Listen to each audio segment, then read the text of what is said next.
हम खबरें दिखाएंगे आपको देश दुनिया की, राजनीति की, खेल की, क्राइम और अपराध की सभी छोटी बड़ी खबरें। जरा थोड़े ठंडे ठंडे दिख रहे हैं सब। एक बार एक साथ भारत माता की। ये बहनें भारत माता की जय नहीं बोलती है क्या? एक साथ बोलेंगे हम सब, भारत माता की। मंच वाले नहीं बोलते हैं क्या? भारत माता की। चाय वाले भैया आप लेने ना थोड़ी देर चाय। चाय वाले ने पूरा देश भेज दिया फिर भी क्या गड़बड़ करते हैं। अभी सबने बहुत विस्तार से आप लोगों से बातें की। गोविंदगढ़ गुड़ विधानसभा का एक प्रतिष्ठित ऐसा स्थान है जिसको पूरा मध्य प्रदेश जानता है। मैं मानता हूं इतने प्राचीन काल से जिस स्थान का पूरे देश और दुनिया में नाम है, उसकी 12 करोड़ की नल जल योजना तो चल रही होगी। सही साठ है, बंद हो गई। सांसद जी ने नहीं कही चालू, पक्का 3 दिन से सांसद। जरा जोरदार तालियों से स्वागत करो नीलम मिश्रा जी का। आदरणीय विवेक तनखा जी स्पेशल गुड़ और खासकर कपूर जी से मिलने आए वो। उन्होंने कहा कि रीवा से मेरा इतना प्रेम है, प्यार है, अपने तो मैं यहीं का पढ़ा पैदा भी हुआ और पढ़ा लिखा भी हुआ। पूरी दुनिया में और देश में तनखा जी का नाम आज हम सब जानते हैं। तो वो इसी माटी रीवा की इस पावन भूमि के ही, उनके लिए भी जरा जोरदार तालियों से उनका स्वागत कर रहे हैं आप सब। आदरणीय मेरे बड़े भाई, आदरणीय मेरे बड़े भाई, हेलो, चलो कोई बात नहीं, रख लो इसको। आवाज आ रही है? बस। आदरणीय मेरे बड़े भाई अरुण यादव जी, जरा जोरदार तालियों से उनका स्वागत करवा। मंच पर विराजित तमाम परिवार के साथी, चूंकि अब लाइट चली गई है तो मैं भी नाम थोड़ा सा माफी चाहते हुए मना करता हूं। हमारी बहनें, सब परिवार के साथी, उपस्थित सारे युवा साथियों, बहुत महत्वपूर्ण चुनाव है। अद्भुत, अकल्पनीय आपके परिवार के सहयोग का और विरोध का चुनाव है। देश में 2014 में नरेंद्र मोदी जी ने जो बातें कही थी, बहुत हुई महंगाई की मार, अब की बार मोदी सरकार, याद है कि भूल गए आप लोग? जरा बोलते रहो, मैं इधर से बोलूं आप उधर से बोलो। फिर एक नारा दिया था, बहुत हुई बेकारी की मार, हर साल मिलेंगे 2 करोड़ रोजगार, याद है कि भूल गए? उन्होंने काले धन की बात की थी, स्विस बैंक की बात की थी, 15-15 लाख की बात की थी। बहुत अच्छे से बताया अभी अभय मिश्रा जी ने कि जहाज से आएंगे करोड़ों लोग काला धन, फिर वो वहां उतर के पानी के जहाज पे आएगा, फिर वहां से ट्रेन में आएगा, वहां से ट्रक पे आएगा, वहां से छोटी छोटी रिक्शे में आएगा, और ऐसे ही आप सबको मिल जाएगा। यही बात बोली ना? आज तक आया वो काला धन? ये मूंछ वाले भैया नहीं बोल रहे, इनके बेटे को और आपको मिल गया होगा। नहीं आया ना? बात यह है कि एक सरपंच हम चुनते हैं, एक नगर परिषद का पार्षद चुनते हैं। जब वो वोट मांगने आता तो हम कहते हैं नाली बनवा देना, गटर बनवा देना, खरंजा लगवा देना, लाइट लगवा देना, छोटी छोटी कुटीर मांगते हैं, पेशाब घर बनवाने की बात करते हैं। और जब वो चुनाव जीत जाता है तो बार बार जब भी आता हूं बोलते नाली का बोला था, खरंजे का बोला था, क्या हुआ स्नान घर का, क्या हुआ लाइट का? जवाब करते हैं या नहीं करते? अरे करते हैं कि नहीं करते हैं? तो सांसद जी 10 साल ईमानदारी से झूठ नहीं बोलना, गोविंदगढ़ सच के लिए जाना जाता है, गुड़ सच के लिए जाना जाता है। एक बार भी आपके किसी गांव में, पंचायत में, मोहल्ले में सांसद जी आए क्या?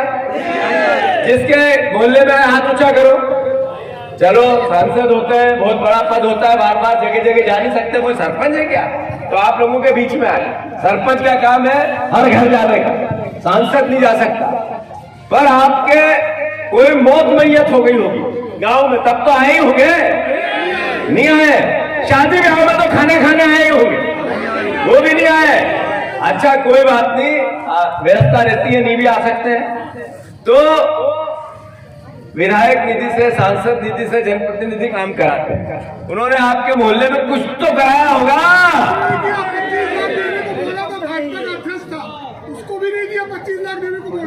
25 लाख का कमीशन नहीं दिया होगा उसको, इसलिए नहीं। उसमें गलती क्या है बेचारे की, सांसद जी की?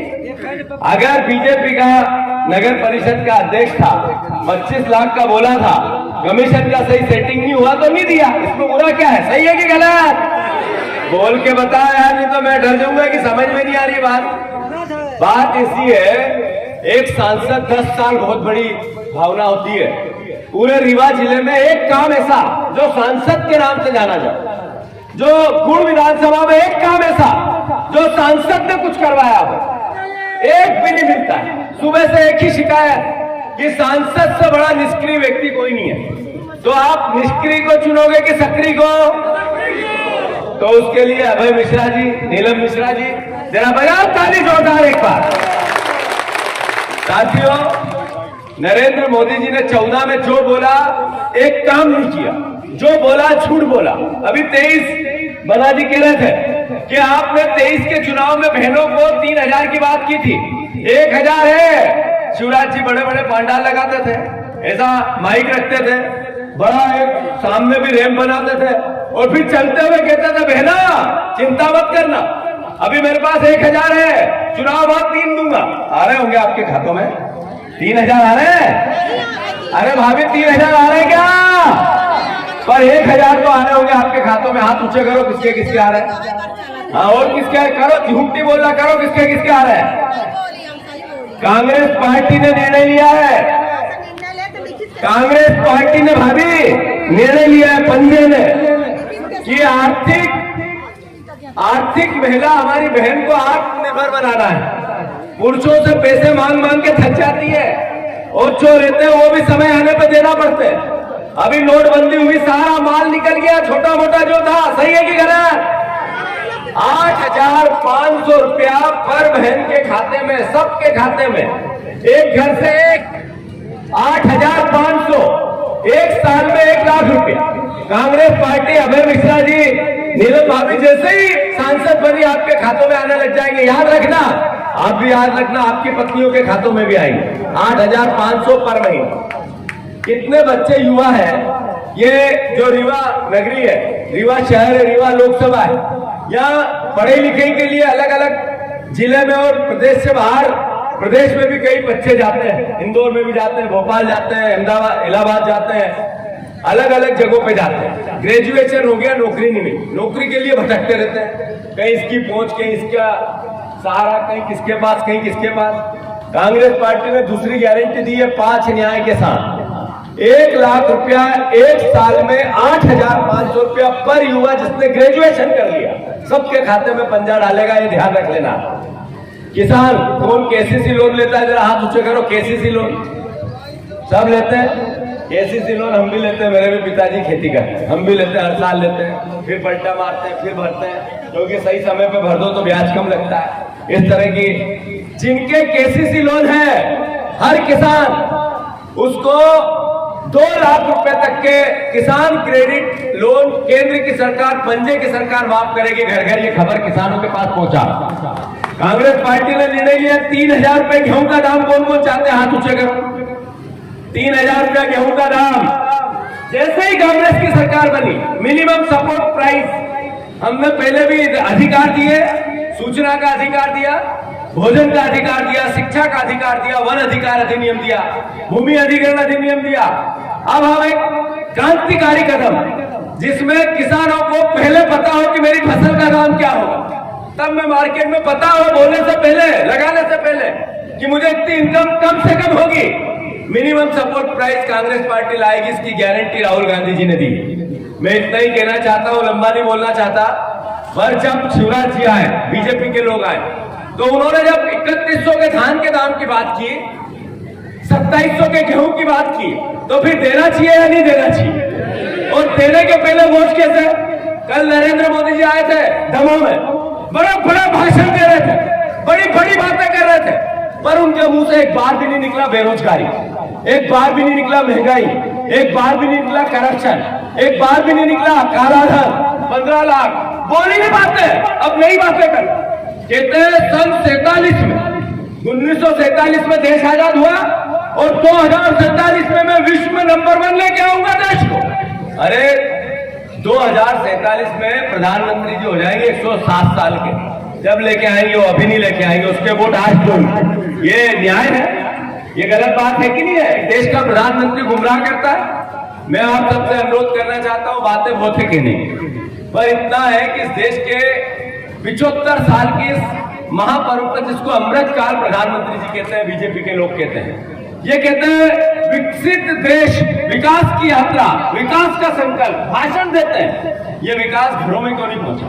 ये विकास आम आदमी के घर पे क्यों नहीं आए? नौकरी क्यों नहीं है? समृद्धि क्यों नहीं है? अरे आज विचार हो रहा है, बहस हो रही है इस बात की कि लोकतंत्र कैसे कायम रहे, आज संविधान कैसे बचेगा, आरक्षण कैसे बचेगा, कैसे वोट देने के अधिकार को बचेगा, कैसे पत्रकारों की लिखने और बोलने की ताकत बचेगी। ऐसा देश नरेंद्र मोदी जी ने 10 साल में बना दिया।